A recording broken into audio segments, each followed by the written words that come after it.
அந்தோ மாவிலை தோரணம் கட்டி மணவிழா மேடை தன்னில் வாழ்விலே ஒன்றானோம் என்று சொன்ன கண்ணாளன் மார்பிலே வேல் தாங்கி நல்ல சாவிலே வீழ்ந்து விட்டான். ஆவிதான் போன பின்னும் உயிர் வாழும் ஆரணங்கு அச்சடித்த தமிழ் பதுமை கூவி அழுதாள். கொத்தான மலரந்த குடும்பம் அதை கொத்தாமல் கொத்திவிட்ட கொடுஞ்சாவை பழித்தால் இழித்துரைத்தால் இனி என்ன மிச்சமென்றும் கனி அழுகி போனதென்றும் கதறி அழுதாள். பணிவெல்லும் விழிகாட்டி பனைவெல்ல மொழியுரைத்து பள்ளியறை கவிபாடும் நாளெல்லாம் வந்தானோ இனி இது தூங்காத கந்தானோ என்று அழுதாள். அத்தான் பிணம் கிடக்கும் களம் நோக்கி தொழுதாள்.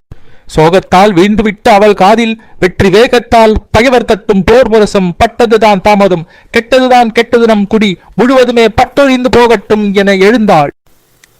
மட்டில்லா புகழ் கொண்ட இந்நாட்டுக்கே அன்றி வீட்டுக்கோ வாழ்வேன் என்றாள்.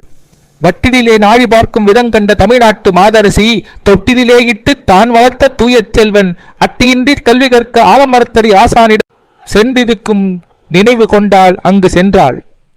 அம்மா என பாய்ந்தான் அழகுமிகு மழலை மொழி அன்பு தங்கம். அப்பா தாத்தா ஓ திருப்பினாரோ என்றான். திரும்பி வந்து சாவூர் சென்று விட்டார், கரும்பே நீயும் வா என அழைத்தாள். என்ன வாங்கி வந்தார் என்றான். மானம் மானம் அழியாத மானம் என்றாள். மகனே அதை சுவைக்க நீயும் வருக என்றாள். வந்துவிட்டான் புலக்கொழுந்து. குடும்ப விளக்கு எரிந்து கொண்டே கோருகின்றாள்.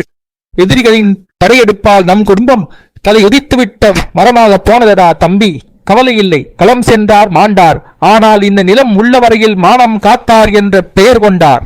மகனே நீயும் உன் தோளிலே பலம் உள்ள வரையில் பகையை சாடு, பரணி பாடு, இது உன் தாய் திரு நாடு, உடனே ஓடு என தாவி அனைத்து தளிர் மகன் தன்னை சீவி முடித்து சிங்காரித்து இரத்த காவி படிந்த வாழ் கொடுத்து சென்று வா மகனே செருமுனை நோக்கி என வாழ்த்திவிட்டு திருவெடுத்து காட்சிதனை போட்டி பாடாதார் உண்டோ திருமகளே இப்பூவுலகில்.